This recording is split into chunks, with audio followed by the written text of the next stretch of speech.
All right, let's go. So welcome to episode number 8 of eCom Raw Reality, and in this one we will talk about TikTok, and more precisely how to make money or how not to lose money with TikTok in eCom in 2025.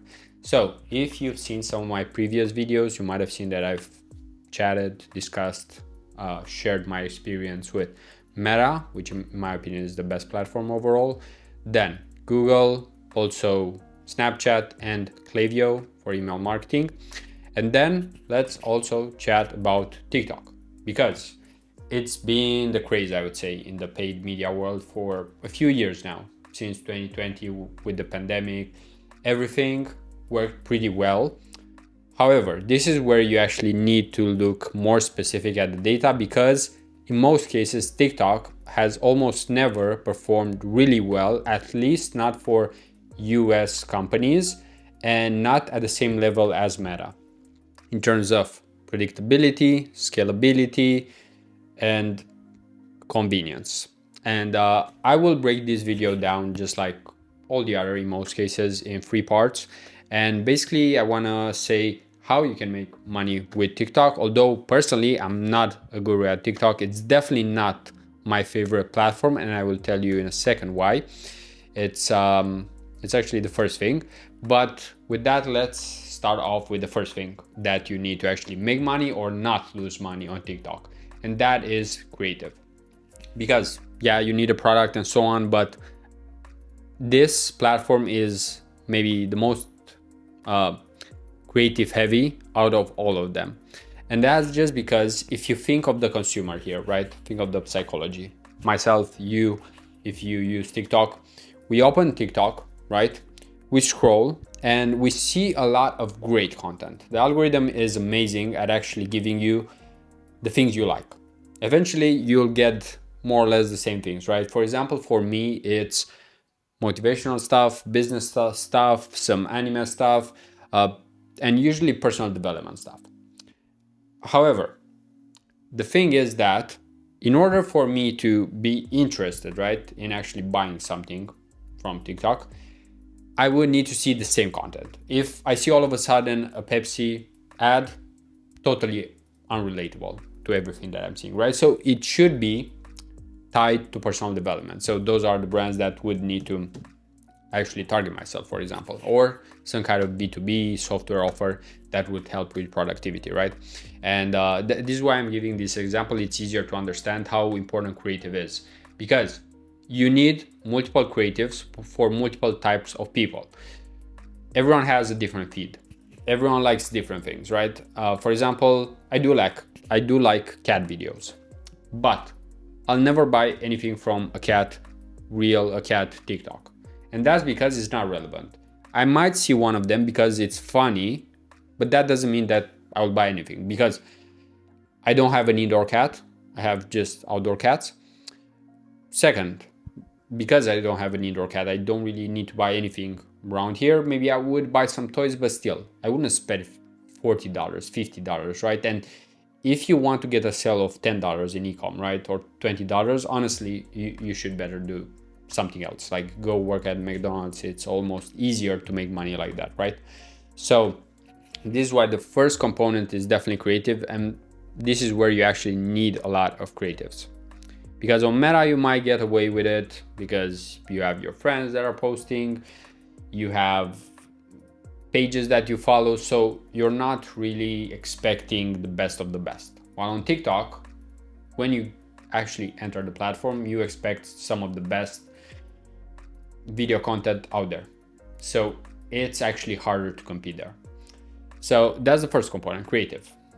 And then after creative, when it comes to actually making money, right, we need to get into the ad account and actually put those creatives in the ad account. So this is where there's also a lot of testing that you can do, because TikTok doesn't have necessarily the best algorithm, just like Snapchat, which I talked about as well, and I gave some tips there. Here, I can't say that I found a formula that really works, at least not at this time, because right now I'm just not using TikTok as much, but it's almost always helpful when there's a good brand, a good offer, and TikTok is maybe, let's say, the second, third, or fourth platform in there, because it does bring you new customers. It's a new platform, it will bring you some new customers. You just have to do the math and see if it makes sense to actually advertise and if the ROAS is there. Because with Meta, for example, you get some of the best customers out there, you get a high lifetime value and so on, right? While with TikTok, you don't have as much data and stability, at least not at this point. And when it comes to the structure of the account, of course, you need to always optimize for sales, ideally, or because this is what the reps will tell you in most cases, and it does make sense, you might actually need to do this in the beginning. If you can't really get sales in the beginning, you would have to optimize for an event prior to the purchase. So checkout, add to cart, sometimes page view, although you should get through that one fast.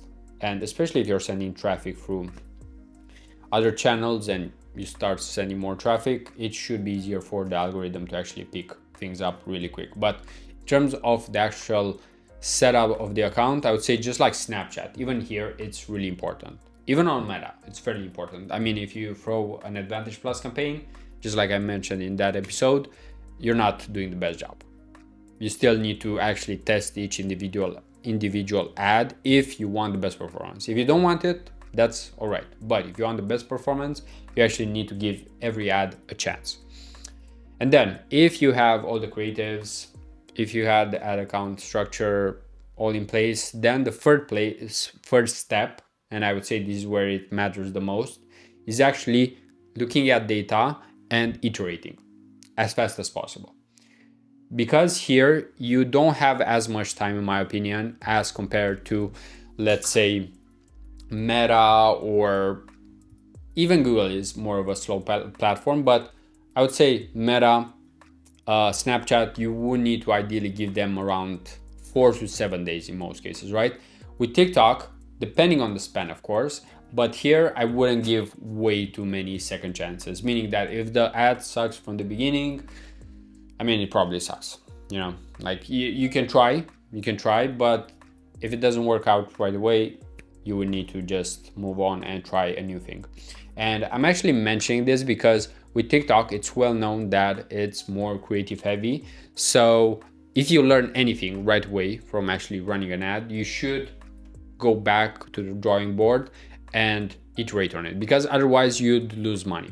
On Meta, for example, the main reason why you don't need to do this so fast as on TikTok is because you will make some money, most likely. I mean, if the ad doesn't suck,